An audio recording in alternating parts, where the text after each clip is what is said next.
Here along the banks of the Wisła River lies the century-old city of Krakow, Poland, the center of magic and mysticism in a country long known for its gifts to world literature. It seems only fitting that Wislawa Szymborska lives and writes here in the spiritual capital of Poland, for it is the human spirit about which she so eloquently writes. Her poems speak not in the voices of women or Poles or of any one group, but in the universal language of love and death, joy and suffering. These lines she reads from her poem On Death Without Exaggeration. He who declares that she is omnipotent is himself living proof that omnipotent she is not. There is not one life that could not be immortal, if only for a moment.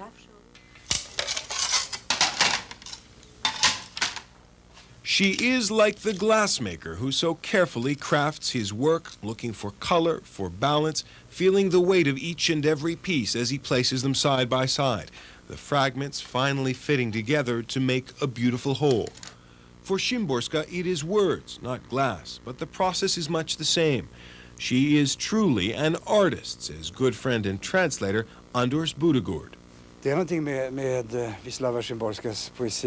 is something about Wislawa Szymborska's poetry. It is easy to read. Some wonder how a Nobel Prize-winning poet can be easy to read. You might think she whipped these poems up in 15 minutes. But when you translate them, you notice that this has not been the case. They are very carefully crafted. That craft, that simplicity, is always full of thought and meaning. Listen to her poem, Three of the Strangest Words. As I speak the word future, the first syllable is already in the past.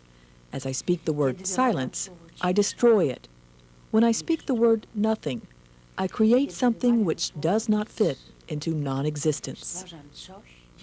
Szymborska is an intensely private person, animated and comfortable in the company of close friends, but shy, even withdrawn in the spotlight.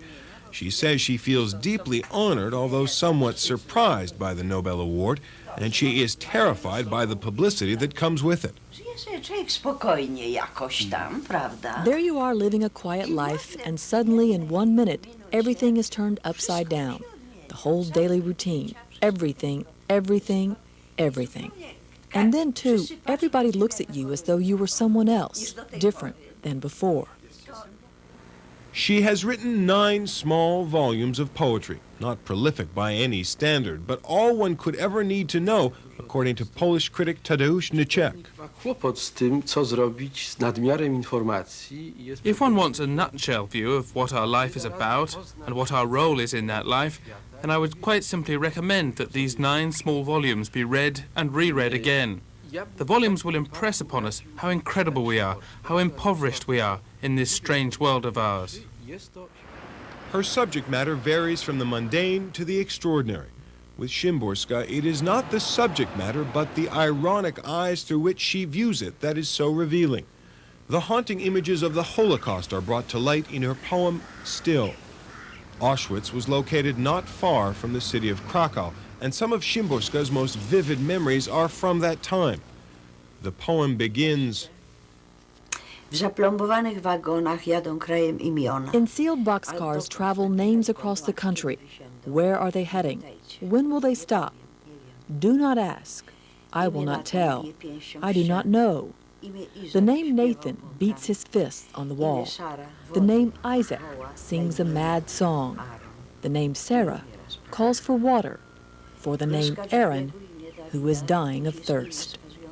Szymborska lives in this modest apartment building surrounded by books and mementos. She never married, but spent much of her life with companion Polish writer Kornel Filipowicz before his death. For years, she has written a regular column called Extracurricular Reading, where she offers her opinion on a variety of books, including her much-loved mysteries. Szymborska is uncomfortable talking about her own poetry. She says that is a subject for critics to judge. She much prefers to discuss the work of other artists, number 1 among her favorites, jazz legend Ella Fitzgerald.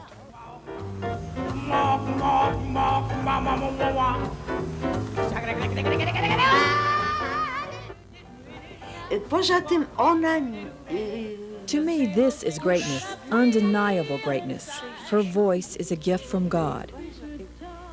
nie chce się porównywać do tej wielkiej śpiewaczki. It was as if she were standing somewhat to the side. While I do not want to compare myself to that great singer, I believe that I too sort of stand in the sidelines and I try to push slightly away and treat lightly. Perhaps that is something I learned from her. Translating poetry is a difficult task. Anders Budegard has worked with Szymborska for many years now, translating her words into Swedish. They often engage in heated discussions, but always reach common ground in the end. At times, translating her is like dancing with her. We turn and swing with great energy, but we never lose our balance. It is a sense of balance, a sense of irony, marks Szymborska's poetry, and questions, simple questions about the world we take for granted. These are the final lines of her poem, The Close of the Century. Jak żyć? Spytał mnie w liście ktoś, kogo ja... What is there to life? Asked someone in a letter, someone of whom I had intended to ask the same question. Again, as always, as per above, there are no questions more urgent than naive, simple questions.